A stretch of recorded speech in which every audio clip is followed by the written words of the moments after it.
Moving speech, to be honest. Really good. Yeah, well, I thought it was great. It showed how we're really back on the right path for our country. It's just great how the Democrats made a complete fool of themselves. I mean, with Al Green breaking decorum, getting kicked out of the chamber, and pretty much most of the Democrats not standing up for the young man who was sworn in as a Secret Service agent. I just think that's absolutely... DJ Daniels. Yeah. Yeah, he's supposed to. He only has 5 months left to live, apparently, and he has a brain tumor, brain cancer. Okay, well, we'll be praying for him. Hope for a full 100% recovery for him. And friends, we are just talking about the president's speech to Congress. A lot of highlights. I think, as Dominic mentioned, first big thing was Al Green just interrupting the speech, being very inappropriate towards the president and disrespectful towards the American people. Stephen, did you catch that? And if so, what was your impression of his outburst? It just seemed to me almost childlike. He doesn't even have anything important to say, and he does have a time to say that if he wants to give the rebuttal, which happened after by Alyssa Slotkin. And I really just think he was being like a child and having outbursts, and it just showed the American people how Democrats are so out of touch with what the American people want. Mm-hmm, absolutely. And it's crazy that they wouldn't clap. They wouldn't, even for stuff that is not controversial whatsoever, that should be uniting Americans, like DJ Daniels getting the Secret Service nomination for being an excellent kid who is fighting a tough battle, and we wish the best for him. And because of their blind hatred for President Trump, they refuse to give him or anything he does any accolades whatsoever. David, how about you? Did you feel a similar impression with the Democrats, say, walking out, holding those ridiculous signs, and just really, I would say, making fools of themselves? Yeah. Again, as Stephen said, it came out pretty childish. And Al Green was supposed to be protesting something that Trump wasn't doing anything against, Medicaid, which Trump wasn't taking. He wasn't talking about taking any action against that. And yet he came out with this outburst. And he's already planning to impeach Trump again. Which is kind of wild. He's only been in office for so long, and already another impeachment is being planned, which just shows that the Democratic Party really doesn't care that much about democracy. They're just trying to impeach Trump, even though that he won 7 out of 7 swing states, and it's a pretty clear mandate from the American people that they want Trump to provide change. And it just seems like this could have been a speech that could unify everybody, especially with the swearing in of DJ Daniels. There was another guy who Trump said that he got accepted to West Point. Do you remember that? Yeah. Yeah, and no applause there. What really shocked me was the Laken Riley Act. How there was no applause for that, despite Laken Riley's family being there, because the Laken Riley Act was the first act that Trump signed into office, and it was the detention of all dangerous criminal illegal aliens who threatened public safety. Mm-hmm. It was named after Laken Riley because she died of illegal aliens who took her own life very brutally. Right. And her family was right there, and I feel like this could have been a moment where everybody could have stood with Laken Riley's family in this tragedy, and at least try to celebrate the fact that she didn't die in vain, and that now we're going to prevent this awful thing from happening to other American citizens. But the Democrats didn't want this unity, and they just chose to pout and to not celebrate any objective accolades. Right, exactly. So, Dominic, what do you think is driving the Democrats to just be so fierce against anything President Trump is doing, whether it's the Laken Riley Act or honoring DJ Daniels? Anything that should be uniting people is instead used as a cudgel by them to divide America. Why is that, do you think? The Democrats can't even acknowledge any of the good things that Trump has done. Yes, of course, the Republicans and Democrats will always have certain disagreements over fundamental issues, but when Trump does something, or any political figure does something that's obviously the right thing to do, or the correct thing to do, I think that both parties should recognize that and give credit to whoever's responsible. Ending this polarization is just necessary to unify our country and help us ultimately agree on some important changes that are needed. Like those. Doge, which Trump was talking about Doge and the needless spending that they were finding. And the Democrats just seems fixated on what they saw as a problem, that Elon Musk, who they call a bureaucrat, is trying to end the bureaucracy, which, like, I don't really see a problem with that. Like, at least we're getting things done. And Trump was reading off some of the useless spendings that they were finding, such as $22 billion from Health and Human Services, HHS, to provide free housing and care to illegal aliens, $45 billion for DEI scholarships in Burma, and $8 billion to make mice transgender. Oh my goodness. Don't forget the circumcisions in Mozambique. Oof. Yeah. Crazy. And it just goes to show that when a lot of politicians talk about cutting spending, they are not serious, and President Trump is actually doing it. With Doge, we've had $110 billion of cuts. You can check that on the U.S. Debt Clock website.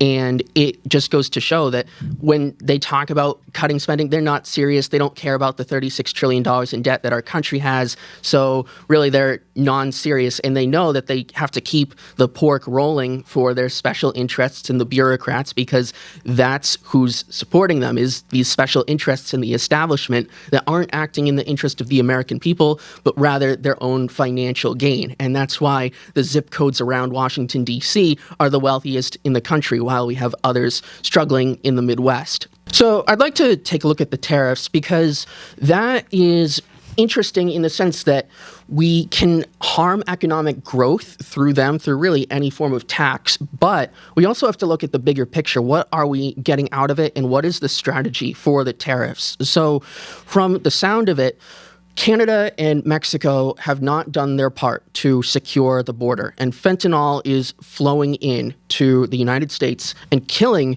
good Americans every day. And it's really tragic, because this could be prevented, and it's not. So at a certain point, you have to say, if you're not going to take action, then we will incentivize you to take action. And that comes in the form of tariffs. And if you don't want the tariffs, then stop the flood of fentanyl into our country. It's that simple. And also, looking at reciprocal tariffs, that's a good strategy in the sense that if countries want lower tariffs with the United States, they have to lower them. That's all. So, Stephen, do you agree that this would be a good strategy to incentivize, say, Canada and Mexico to enact these policy items to prevent the flow of mass migration and fentanyl into the United States, or do you take a different view? I believe it's a very good idea to prevent all those things. And I'm really focusing on the reciprocal tariffs because we have NAFTA for free trade for Canada, United States, and Mexico. But Canada and Mexico don't allow completely free trade. That's a myth. David, have you noticed that these other countries, they seem to complain about America placing tariffs on them, but then they are the ones who place huge tariffs on us and act as if we're the bad guys in every single situation when it comes to the tariffs. So the fact that they're doing that and then saying, like, how dare you tariff us? Well, hey, it's a two-way street, right? Yeah. Ideally, it'd be like, I believe Trump is trying to even the playing field. Ideally, we wouldn't get involved into a trade war, but unless other countries start lowering their tariffs, then why should we lower our tariffs? Mm-hmm. Right. You had something to say? Yeah, I think I see multiple benefits with tariffs. In terms of Canada and Mexico, they're an effective means of leverage to get them to enact the policy that we want, with them controlling the flow of illegal immigrants and drugs into our country. And also, of course, they strengthen our own economy, as over time, of course, in the short term, they may cause some rising prices. But I feel that in the long term, it'll allow us to bring back some manufacturing here. And we do have the capacity to produce pretty much more of any good per employee than any other country. So I feel like over time, that'll give us great economic strength and prosperity. And also, in terms of China, because of course China is our biggest trade partner, we don't want to be benefiting China's economy to a large extent, because of course they are a huge global threat. They are not our friends, and we do not want to be giving them the money that they could use to do stuff like strengthening their military. So I just think tariffs are another means of strengthening our own economy and putting America first. Makes sense. And I have some agreement there. I think in terms of the tariffs, it can have a negative impact on the economy if done improperly, if the tariffs are too high, if, say, we're not responsible about it. But I believe President Trump is being responsible about it and has tangible goals in mind that are going to benefit the country. But it's important to be careful that we don't just needlessly place tariffs for the sake of tariffs, because even though, yes, it may make it easier for companies in our country to do business here, it can also weaken trade as a whole. So multifaceted there, but I see what you mean.